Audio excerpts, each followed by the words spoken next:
Mikä sulla on siinä? Kukka. Mistä sä otit sen? Hinne. Tuolta niinkö? Kukka vaan. Kukka vaan. Hauvi. Kukka. Hiti.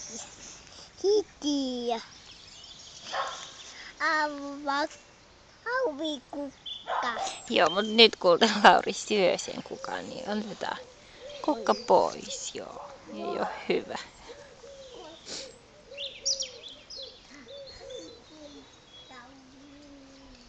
Älä kulta poimi niitä, Jouka. Kato, kun sit ne ei kasva, jos sä poimit ne pois sieltä.